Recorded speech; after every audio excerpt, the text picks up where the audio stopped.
이 방송은 짧게 한 작품에 대한 리뷰만 듣고 싶은 분들을 위한 요약본입니다. 전체 방송에는 더 풍성한 내용이 담겨 있으니까요. 책플릭스 채널을 확인해 주세요. 권력형 성범죄 피해자가 어떤 경험을 하는지 우리 책 김지은입니다를 통해서 알아봤는데요. 성범죄는 이렇게 면식범이나 조직 안에서만 벌어지는 일은 또 아니잖아요. 아니죠. 그래서 권력형 성범죄 같은 경우 제가 설명을 드리면서 가해자의 서사는 탄탄하고 피해자의 서사는 드러나지 않을 수밖에 없다 보니까 이제 좀 그런 다른 차원의 문제가 생기는데, 가해자가 이렇게 아주 유명하거나 권력을 가진 사람이 아니면은 그런 피해자는 어떤 어려움을 겪는가, 이런 사례를 좀 잘 보여주는 작품이 있어서 소개를 해드리려고 합니다.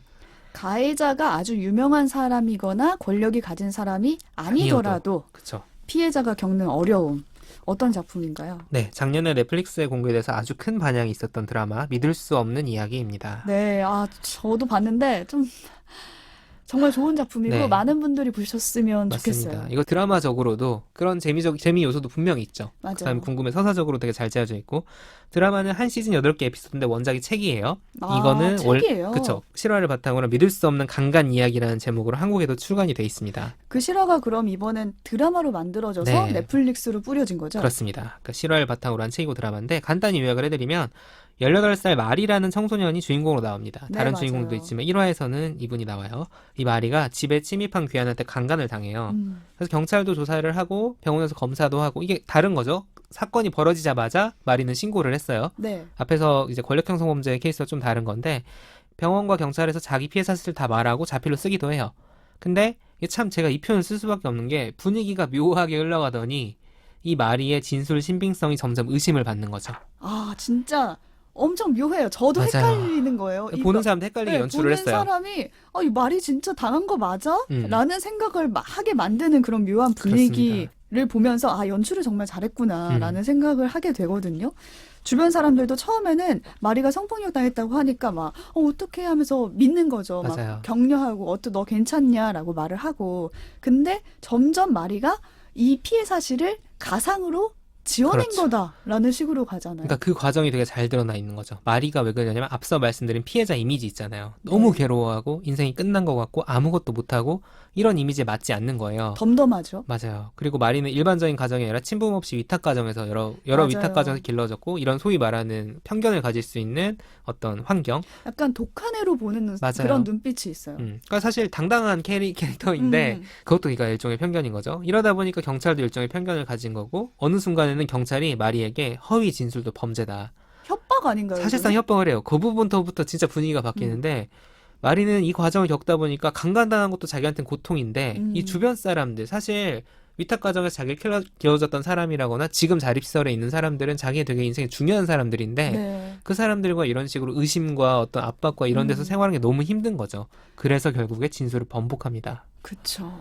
번복을 해요, 결국에는. 그러니까 그러니까요. 본인도 그냥 다 내려놓자. 나 그냥 안 당했다고 하자라고 해버리는 거예요. 그래서 결국엔 더 힘들어지잖아요. 그쵸. 그게 이제 진짜 이 드라마가 정말 1화에서 이 모든 내용이 나오는데, 네. 너무 1화를 보기가 힘들어요. 진술을 번복하니까 경찰이 어떻게 하냐면 허위신고죄로 기소를 해버려요. 그러니까요. 그러니까 졸지에 범죄자가 된 거야. 처음에는 죄다 이런 정도만 하면서 이렇게 슬슬 약간 떠보는 것 같더니 어떤 여러 가지 상황과 맥락의 변화 때문에 기소를 해버려서 범죄자가 되는 겁니다. 그때 딱 주변의 시선이 어떻냐면은 말이 너 관종 이렇게 쳐다봐요. 맞아요. 너 관심 받으려고 일부러 그런 허위로 신고한 거지? 맞아요. 라고 친구들도 다 등을 돌리거든요. 그쵸. 그 외로움도 되게 잘 드러나 있죠. 네, 그래도 다행인 거는 나중에 범인이 잡히잖아요. 네, 이게 1화를 버티셔야 됩니다. 이 드라마를 네. 끝까지 보시고 이 드라마의 의미를 찾고 재미를 즐기시려면은 1화를 버티셔야 되는데, 1화는 너무 힘들어요. 마리의 이 서사가 나오거든요. 근데 2화가 되자마자 다른 식의 장르로 바뀝니다. 이제 형사들이 등장을 합니다. 네. 시간이 좀 2년 5개월 뒤로 흘러가요. 그러니까 마리가 사는 지역이 아니라 그 인근에 있는 다른 지역에서 성폭행 사건이 벌어지는데, 그걸 추적하는 여자 형사가 나옵니다. 네. 여기서부터 좀 재밌어요. 여자 형사 2명. 네, 2명이 나오죠. 이 여자 형사가 같은 경찰서에 근무하는 건 아닌데, 인근에 있는 다른 경찰서에서 또 비슷한 성폭행 사건을 추적하는 여자 형사 둘이 나와서 의기투합을 하는 거죠. 그리고 이 과정이 쭉 펼쳐지는데, 짧게 말씀드리면 범인을 잡습니다. 네. 이 범인이 근데 피해자들의 사진을 다 가지고 있었던 거예요. 그걸 가지고 미제 강간 사건들의 자료를 확인하다 보니까 마리를 강간한 범인이 이놈이었다는 걸 알게 되는 거죠. 그 증거 자료에 마리가 있는 거예요. 그니까요.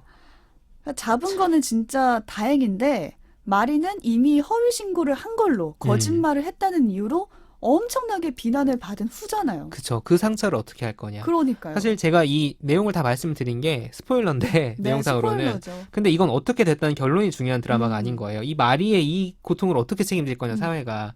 왜 강간 피해자들은 의심을 받는가?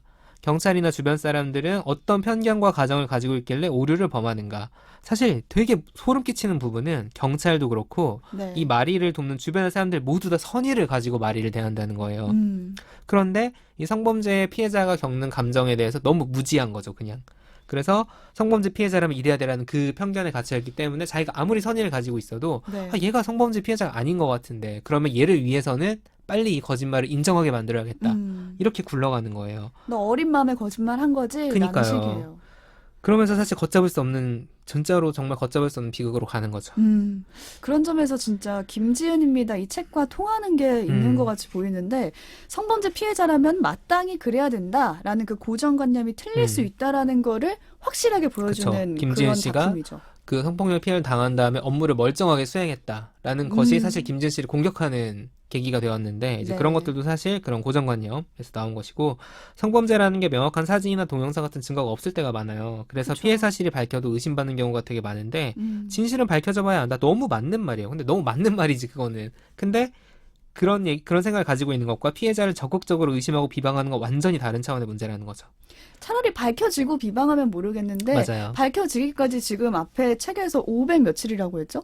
544일입니다. 544일 동안 정말 일방적인 입장에서 비난을 당하게 되는 거잖아요. 그렇습니다. 그 544일이 지날 동안은 진짜 진실은 당사자 딱 둘만 아는 거잖아요. 맞습니다. 참 그래서 그게 진짜 황당한 부분인데 어차피 진실을 알 수 없다면 결국 사실 뇌피셜이라는 말 있잖아요. 자기 뇌피셜로 이러쿵저러쿵 하는 거예요. 성범죄에 대해서. 나는 모르는데 이런 거 같아. 그러니까 쟤는 이상해. 네. 왜 저는 왜 그런 무모한 짓을 하는지 정말 이해를 할 수가 없어요.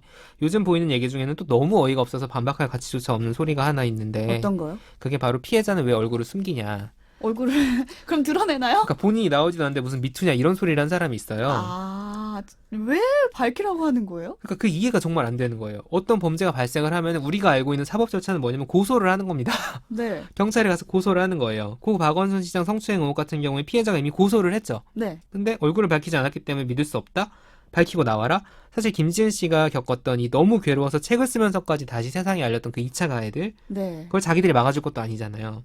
그래서 얼굴을 밝히고 나오면은 음. 그러면 뭐 피해자 편을 들어주겠다는 것도 아니잖아요. 그렇죠. 믿어줄 것도 아니잖아요. 그런 책임을 지지도 않을 거면서 왜 4년 동안 조용히 있다가 이제서야 그러냐. 얼굴도 안 밝히는데 무슨 미투냐 같은 소리를 하는 되게 무책임한 사람들이 있고 네. 그 무책임한 사람들이 공중파 라디오 진행자로 앉아있다는 게 진짜 저는 참 씁쓸한 현실이라고 생각을 합니다. 진짜 그래서 책임감 있는 말이 필요하다는 겁니다. 특히 이런 부분에 대해서 자기들이 모르거나 책임질 수 없는 부분에 대해서는 쉽게 얘기하지 않는 게 네. 중요한 것 같습니다. 지금까지 김지은입니다와 믿을 수 없는 이야기 소개해 주셨는데 덧붙이고 싶은 말씀 있으신가요? 네, 오늘 제가 소개를 더 해드리려다가 자, 지금 2개 얘기하는데 30분 넘어갔어요, 벌써. 너무 이게 많은 너무 걸 많아요. 소개하네요. 네. 제가 근데 이제 못한 책이 있는데 어떤 거냐면 작년에 나온 미투의 정치학이라는 책이 있어요. 네. 이게 지금 어쨌든 권력형 성범죄 관련해서 많은 이슈들이 떠오르고 있는 상황이다 보니까 지금 읽으면 되게 좋은 책이라고 생각을 하는데 저는 한국 사회 미투 운동에 대해서 좀 더 깊이 이해하고 싶은 분이라면 이 한 권의 책에서 시작하시면 된다. 이렇게 말씀드리고 싶습니다. 미투의 정치학. 네. 그래서 사실 내용들이 아주 쉽지는 않아요. 그래서 사실 오늘 자세히 소개를 못 드렸거든요. 네. 최근에 김지은입니다가 소개해드린 책이 다시 주목을 받고 있는데 이 미투의 정치학은 사실 세트 같은 책이에요. 왜냐하면은 김지은 씨가 겪었던 일들 그런 것들을 중심으로 네. 그 한국 사회 미투 운동의 의미를 짚은 책이기 때문에 같이 읽으시면은 굉장히 좋은 책입니다. 세뚜. 네. 책플릭스.